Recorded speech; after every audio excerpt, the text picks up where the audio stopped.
আপনি আল্লাহকে ভুলে গেছেন যে কতদিন হয়? আপনি যে আখিরাতকে ভুলে গেছেন এটা আজ কতদিন? আপনি যে কবর ভুলে গেছেন এটা আজ কতদিন?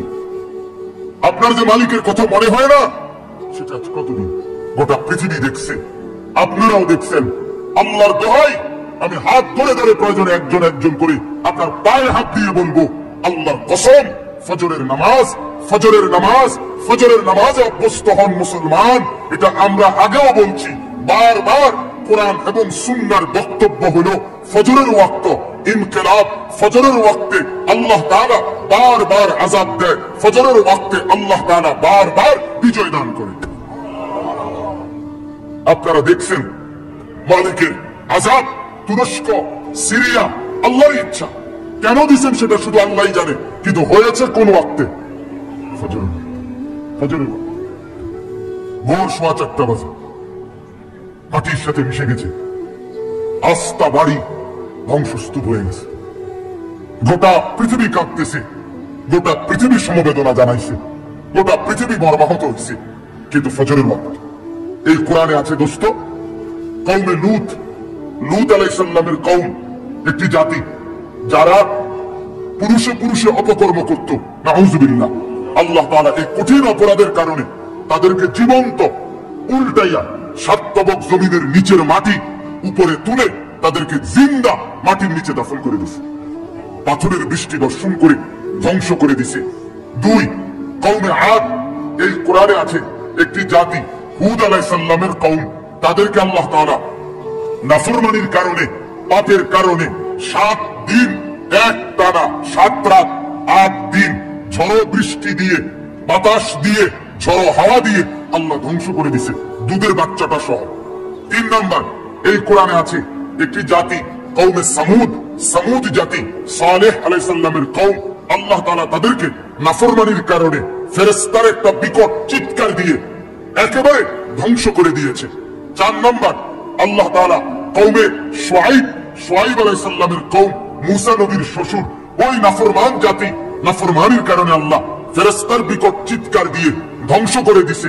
আল্লাহর কসম, কোরআনে আছে এই 4টা সম্প্রদায়, কওমে লূত, কওমে আদ, কওমে শুআইব, কওমে সালেহ মানে কওমে সামুদ যেটাকে বলে, এই 4টি জাতিকে আল্লাহ জীবন্ত মেরে ফেলছে ফজরের ওয়াক্তে। ফজরের নামাজ ইনকিলাব মানে পরিবর্তন। ফজরের ওয়াক্তকে ওয়াক্তুল ইনকিলাব বলে। যুবক বন্ধু, আপনি বলেন, এই ঘুমন্ত মানুষ, কোরআনুল কারীমে আছে আমিনতুম মান ফিস সামাই আন ইয়াখসিফা বিকুমুল আরদ ফাইদা হিয়া তামুর। তুমি কি বান্দা রাত্রিতে ঘুমিয়ে নিজেকে নিরাপদ ভেবেছো ওই আল্লাহ থেকে যিনি আসমানে আছেন, তিনি ইচ্ছে করলে জীবন্ত ঘুমন্ত মাটির নিচে ধসাইয়া দিতে পারেন। আমিনতুম মান ফিস সামাই আন ইউরসিলা আলাইকুম হাসিবা। আল্লাহ বলে, তুমি কি নিরাপদ ভেবেছো ওই আল্লাহ থেকে যিনি আসমানে আছে, যে তিনি ইচ্ছে করলে পাথরের বৃষ্টি বর্ষণ করে ধ্বংস করে দিতে পারেন। আল্লাহ কোরআনুল কারীমে বলছে আফা আমিনা আহলুল কুরা আন ইয়াতিয়াহুম বাসুনা বায়াতান ওয়া হুম নাঈমুন। সূরা আরাফের আয়াত। আল্লাহ বলে, বান্দা, আমি আল্লাহ থেকে নিজেকে নিরাপদ ভেবো না, হতে পারে আমি তোমরা সবাই ঘুমন্ত, এই অবস্থায় আমি আল্লাহ তাআলা ধ্বংস করে দেব। ঘুমন্ত মানুষগুলোকে আল্লাহ তাআলা 7.8 মাত্রার ভূমিকম্পের এক ধাক্কায় দাফন করে দিয়েছে। অতএব আবারও আল্লাহ নিজেকে দেখাইছে, চিনাইছে, বান্দা, তুমি বারবার অল্প অল্প মাঝে মাঝে আযাব দিয়ে আমি রব্বুল আলামিন তোমাকে মনে করাই লাআল্লাহুম ইয়ারজিউন, তুমি যেন নাফরমানি ছেড়ে আমার কাছে ফিরে চলে আসো। অতএব এই আয়াত আল্লাহ কি বললেন? মনের চাহিদা।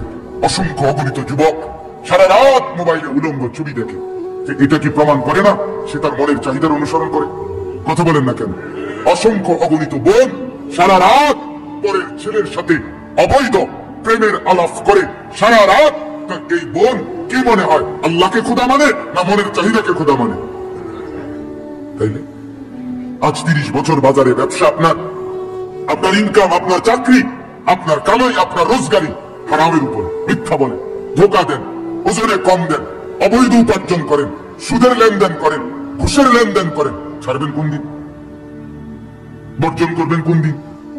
এই নাফরমানি ত্যাগ করবেন কোন দিন? আজ কতদিন গুনাহ লম্বা করলেন?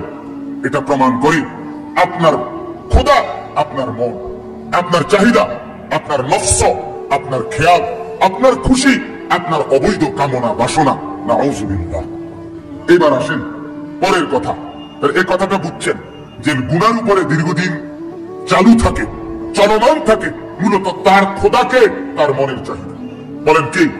খোদাকে বলেন না, মনের চাহিদা, মনের চাই। এবার আল্লাহ বলেন, বন্ধু মনে আসেনি নবীকে দেখাইছে যে দোস্ত দেখছেন তো তার চলা ফেরা, উঠা বসা, তার চুল দেখেন, তার জামা দেখেন, তার কথাবার্তা দেখেন, ছেলেপেলেদের চুল দেখেন, ছেলেপেলেদের হাঁটা চলা দেখেন, সারা দিনে চলা ফেরা, উঠা বসায় কোনো কিছুতে মনে হয় না সে মুসলমান। তার আখিরাত আছে, তার আল্লাহ আছে। হায় হায়, ভুল না দি ভুল গিয়া, বলছে যে এটাও বলে গেছে, মনে নাই যে এটাও মনে নাই, মনে নাই যে এটাও মনে নাই। কতদিন হয় ভুলে গেছে সে মুসলমান, কতদিন হয় সে নাফরমানি আর গুনাহটা কি মজা বানায় নিছে। তো আল্লাহ বলেন, এমন ব্যক্তিকে যে তার মনের চাহিদাকে খোদা বানায়, আমি আল্লাহ তাকে 3টি শাস্তি দিয়ে থাকি। নাউযুবিল্লাহ। কয়টা শাস্তি? বলেন বলেন, কথা শেষ করে ফেলবো। কয়টা শাস্তি দিয়ে থাকি বলেন? 3টা শাস্তি। তাহলে আগে বক্তব্য আবারও বুঝলেন যে তার মনের চাহিদা মতো চলে, খেয়াল খুশি মতো চলে, আল্লাহর বিধান, আখিরাতের বিধান, পরকালের হুকুম, কোরআন সুন্নাহর কোন বিধান এগুলো মানতে চেষ্টা করে না। মন যা চায়, স্ত্রী, ছেলে, মেয়ে, ঘর, পরিবার, নিজের জীবন আর উপার্জনে মনের খেয়াল খুশি মতো চলে, আল্লাহ বলেন আমি তাকে 3টা শাস্তি দিই। এক, ওয়াদাল্লাহুল্লাহ আলা ইলমিন, আমি তাকে জ্ঞান দিছিলাম, বিবেক দিছিলাম, বুদ্ধি দিছিলাম, বিবেচনা দিছিলাম, দিমাগ দিছিলাম, সুস্থতা দিছিলাম, বুঝার মতো দক্ষতা দিছিলাম, সাথে সাথে বুঝবার মতো উপযুক্ত কিতাব কোরআনও দিছিলাম, বুঝাইবার মতো, মানে একসাথে ব্যাখ্যা করে ফেলতেছি, বুঝাইবার মতো উপযুক্ত আলেম, ইমাম, খতিব, ওলামা, আউলিয়া, বুজুর্গ, মাশায়েখ আমি তাকে দিয়েছিলাম। তাইলে আমি তারে বুঝবার মতো দেমাগও দিছি, আমি তারে গ্রহণ করার মতো কিতাবও দিছি, আমি তারে বুঝাইয়া দেওয়ার মতো আলেমও চতুর্দিকে তৈরি করে দিয়েছি। সে বিবেককেও কাজে লাগাইলো না, সে কোরআনকেও ধরলো না, আলেমকেও অনুসরণ করলো না। ফলে মনের চাহিদা মতো চলতে চলতে 10 বছর, 20 বছর, 30 বছর, 5 বছর, 2 বছর, একদিন আমি আল্লাহ এই লম্বা সময় চলতে চলতে আদাল্লাহুল্লাহ, আমি তাকে গোমরা করে দিলাম। এবার লাথি দিয়া তারে সরাই দিলাম, যা যা যা, তুই শেষ। তোরে আর আলোর রাস্তা থেকে, হেদায়েতের রাস্তা থেকে, জান্নাতের রাস্তা থেকেই তোরে সরাই দিলাম। আর কোনদিন তুই গন্তব্য খুঁজে পাবি না। আমার বাপ বলেন তো তখন পরিণতি কি হবে? কি হবে আমার বলেন? এক তো হলো সে আমার ছোট ভাই, তো দুষ্টমি করছে, ভুল পথে গেছে, কোন রকম অনিয়ম করছে, তো আমি তারে নিয়ে আসলাম, তাই না থাপ্পড় দিলাম, কনি দিলাম, মার দিলাম, ধমক দিলাম, শাসন করলাম, এরপরে বললাম সাবধান এদিক দিয়ে চলবে। হতে পারে ক্ষণিকের কানছে, ব্যথা পাইছে পিঠে, হাতে, শরীরে, কিন্তু পথ তো আছে, ঠিক কিনা বলেন না কেন? পথে তো আছে। তাহলে এই আঘাত চলে যাবে একদিন, কিন্তু পথে তো আছে। আরেকটা হলো আমি দেখতেছি এই পরিমাণ রাগ করছি তার লগে, যে রাগ করে আমি দেখতেছি সে নাফরমানির রাস্তায়, ধ্বংসের রাস্তায়, জাহান্নামের রাস্তায়, আগুনের দিকে ছুটছে। আমি বললাম যা, যাও না, তোর যেটা মনে করতে এটা করো, তোর মতো অসৎ, তোর মতো অসভ্য, তোর খবর না নিলে কি হয়েছে, তোর মতো ভাই আমার দরকার নাই। এবার সে নিজের মতো করে চলছে আর বরবাদ হচ্ছে। তাহলে ওইটা কি পরিমাণ ক্ষতি তার, কথা বলেন না? এর চাইতে তারা 10টা কোণে দিলেও তো ভালো ছিল, তারা মাথার তুললে আসার দিলেও তো ভালো ছিল, যদিও পথে রাখছিল। কিন্তু যদি পথ থেকে সরাই দিছে, ভুল পথে চলে গেছে, আর ডাকছে না, তখন পরিণতি কি হবে? আল্লাহ তাআলা এটা বলেন, ওয়াদাল্লাহুল্লাহ, রব্বুল আলামিন বলেন, কোন নাফরমান যখন মনের খেয়াল খুশি মতো চলতে থাকে, নাফরমানি ধারাবাহিক করতে থাকে, বারবার বারবার বারবার অন্যায় করতে থাকে বান্দা, আমি রব্বুল আলামিন তখন ইচ্ছে করেই তাকে পথভ্রষ্ট করে দেই। নাউজুবিল্লাহ। আমার শায়খ আল্লামা মুফতি মুশতাকুর নবী সাহেব বলে, কোরআনুল কারীমে আল্লাহ সবচেয়ে বড় ধমকটা কি? সূরা হাশরের একটা আয়াত। কোরআনে আল্লাহ বহু জায়গায় বলছে, তোরে কঠিন শাস্তি দেব, কঠিন মাইর দেব, কঠিন আযাব দেব, ভয়ঙ্কর আযাব দেব। এটি সব ভালো কথা, কারণ এগুলোর ভয়ে ফিরে চলে এলে তো ভালোই। কথা বুঝেন না? আর সবচেয়ে ভয়ঙ্কর কথা হইল কোরআনে একটা আয়াত আছে সূরা হাশরে, সেটা কি? আল্লাহ বলে, ওয়ালা তাকুনু কাল্লাযীনা নাসুল্লাহ ফাআনসাহুম আনফুসাহুম। এই কথাই আল্লাহ বলে, বান্দা বড় মায়া করে আল্লাহ বলছে, শোনো, তুমি দীর্ঘদিন আমারে ভুলে থাকো না। অনেক দিন আমাকে ভুলতে ভুলতে না, একদিন আমি যদি বেশি রাগ করে ফেলি, সেদিন আমি আল্লাহ তোমাকেই তোমার থেকে ভুলাই দেব।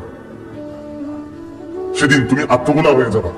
তোমার আর মনে হবে না তুমি মানুষ, তোমার আর মনে থাকবে না তুমি মুসলমান, তোমার আর কোনোদিন মনে হবে না তুমি মরবা, কবরে যাইবা, প্রশ্ন করবে, কবরে আযাব হবে, আখিরাতে উঠতে হবে, আমলনামা হাতে দিবে, মিজানের পাল্লায় মাপা হবে, আমি আল্লাহর সামনে মুখোমুখি হইতে হবে, ফুলসিরাত পার হইতে হবে, জান্নাত কিংবা জাহান্নামে যেতে হবে। এই কথাটাই, এই চ্যাপ্টারটাই তুমি ভুলে যাবে, এটাই মনে থাকবে। হাজারো নাফরমানের জিন্দেগি আমার, হাজারো পাপীর জিন্দেগি আমার, দিবারাত্রির 24 ঘন্টা, সপ্তাহ যায়, বছর যায়, দিন যায়, মাস যায়, তার কোনোদিন মনেও হয় না আমার আখিরাত আছে। বুঝেন না? মসজিদের সামনে, মনে করেন কথার কথা, মসজিদের সামনে চা দোকান, আজকে 10 বছর দোকানদারি করে, তার দোকান থেকে চা খাইয়া লোক মসজিদে যায়, মসজিদ থেকে বাইরে হইয়া লোকে তার দোকানে চা খায়। এই নাফরমান 10 বছর ধরে কোনোদিন তার মনে আসে নাই যে আমিও তো একটা মুসলমান, আমারও তো মসজিদে যাওয়া দরকার। কি মনে হয়? কি মনে হয়? আল্লাহ মাফ করুক, না জানি আল্লাহ তাআলা তোমারে গুমরা করে দিল, না জানি মাওলা তোমারে পথ থেকে সরায় দিল, জান্নাতের রাস্তা থেকে হটায় দিল। নাউযুবিল্লাহ। কি পরিণতি হবে? এজন্য গুনাহ, আমি প্রতিদিন বলি এ কথাকে, অনুরোধ করি, গুনাহ লম্বা হইতে দিবেন না, নাফরমানি লম্বা হইতে দিবেন না। সুদের লেনদেন দীর্ঘস্থায়ী বানায়েন না, ঘুষের লেনদেন দীর্ঘস্থায়ী বানায়েন না, মদ জুয়া দীর্ঘস্থায়ী বানায়েন না, উলঙ্গ ছবি দেখা, জিনা, ব্যভিচার, গান, বাদ্য, বিভিন্ন ডেকসেট বাজানো, সারা রাত গান বাদ্য বাজানো। যুবক, রঙের ঘুড়ি উড়াইও না, যুবক, রঙের ঘুড়ি উড়াইও না, রঙের ঘুড়ি উড়াইও না। গুনাহ তৃপ্তি দেয় না বাপ, গুনাহ সুখ দেয় না, গুনাহ তৃপ্তি দেয় না। যে যুবক মদখোর, যে মানুষ আসক্ত মদে, সে কোনোদিন তৃপ্ত হয় না, তার আরো মদ চাই, আরো মদ চাই, আরো মদ চাই, সে তৃপ্ত হয় না। ঠিক কিনা বলেন? যে জুয়া খেলে জুয়া, সে কোনোদিন তৃপ্ত হয় না। হাজারো লক্ষ জুয়ারি জুয়া খেলতে খেলতে নিজের জমি, নিজের জায়গা, নিজের টাকা, নিজের ভিটা, নিজের মাটি, নিজের বসত, অসভ্য জানোয়ার এমনও আছে নিজের বংশ উদ্যানের চালা, তৃপ্তি নেই। এই কয়দিন আগে এক যুবক উত্তরবঙ্গ থেকে আসছে আমার মাদ্রাসা ক্যান্টনমেন্টে, আইসা আমার জড়ায় ধরে কাঁদতেছে যে হুজুর, আমি অনলাইনে মোবাইলে জুয়া খেললাম, 2.5 লাখ টাকা বাবার ফার্নিচার ব্যবসার টাকা আমি নষ্ট করে ফেলছি, বাবা বের করে দিয়েছে ঘর থেকে, এখন আর আমি কি করবো হুজুর, কিছুই বুঝতেছি। আমি বললাম, বাবা অনলাইনে জুয়া কি? আমি তো এটাও বুঝি না বাপ। গুনাহ সুখ দেয় না, গুনাহ তৃপ্তি দেয় না।